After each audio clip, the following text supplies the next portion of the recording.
काकींनी, मी म्हणत होते की नाही. थांबव बरं आता रडणं, नको रडू. नक्की तेवढंच आहे ना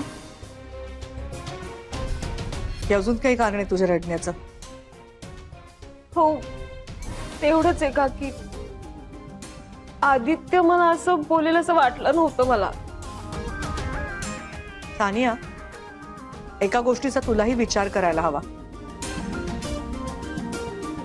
आपल्या बोलण्यानी समोरचं दुखावलं तर जाणार नाही ना, या विचारांनी बोलण्यापूर्वी 100 वेळा विचार करतो आदित्य. तो आमचा अतिशय मृदू स्वभावाचा आदित्य. तो तुला येऊ नको म्हणाला म्हणजे तुला आत्मपरीक्षण करायची खूप गरज आहे. असो, तू ये इव्हेंटला, ठीक आहे? मी म्हंटल नव्हतं आदित्य काही रत्न मला त्यांच्या शब्दाबाहेर जायचं नाही. आता आज बघू आणि छान तयार हो, तुला हवं तसं मिरव. शेवटी तुझा नवरा माहेरचा चहाच्या एका मोठ्या पोझिशनवर आहे आणि तसंही आता तो माहेरचा चहाचा उत्तराधिकारी सुद्धा आहे ना. 1 मिनिट सुवर्णाताई.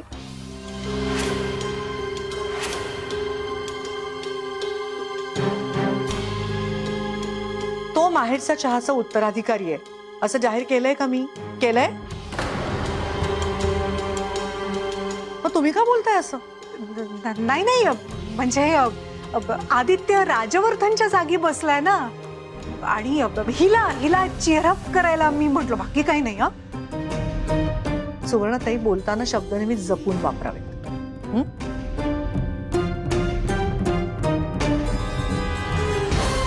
ये तू इव्हेंटला.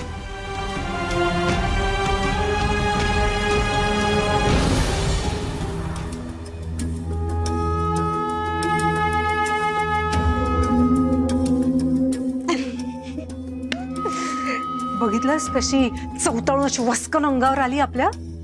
तिच्यासाठी अजूनही माहेरचा चहाचा उत्तराधिकारी राजवर्धनच आहे. हे बघ बच्चा, माहेरच्या चहाचा मालक व्हायचं असेल ना तर तिच्या मनातली राजवर्धनची जागा आपल्याला रिकामी करावी लागेल.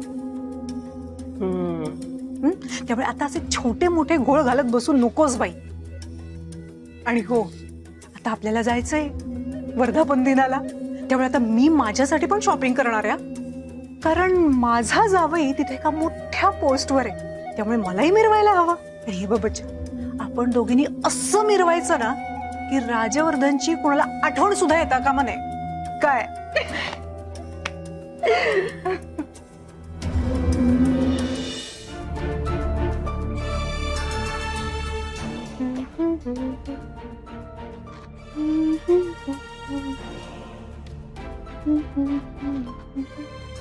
हे हाय आदित्य, कशी दिसतीये मी? आय नो मी खूप छान दिसतीये. बरं ऐक ना आदित्य, तुझ्यासाठी हा ब्लेझर आणलाय, प्लीज ट्राय करून बघ. जर काही कमी जास्त असेल तर उद्या लगेच ऑल्टरला देऊया. ओके? सानिया, मी नाही घालून बघणार तू ब्लेझर. आणि तू ही साडी नेसून का बघतेस? आपलं ठरलंय ना, तू इव्हेंटला येणार नाहीयेस. मग कशाला करतेस सगळं?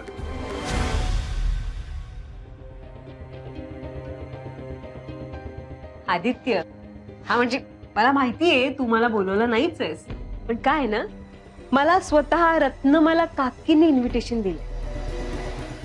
हा म्हणजे तुझ्याशी त्याबद्दल बोलणार आहेत त्या, बोलून घे तू.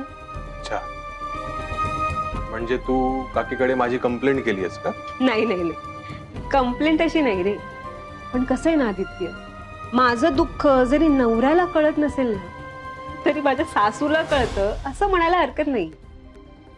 आणि रत्नमाला काकींनी स्वतःहून मला तिथे येण्याची परमिशन दिली, म्हणजे मी येणारच. आणि हो, ऍज आय टोल्ड यू, मिरवणार सुद्धा आहे मी खूप. हा म्हणजे तुला या सगळ्या गोष्टी आवडो किंवा न आवडो, मला काहीच फरक पडत नाही. सो आदित्य, तो जो ब्लेझर आहे तो ट्राय करून बघ.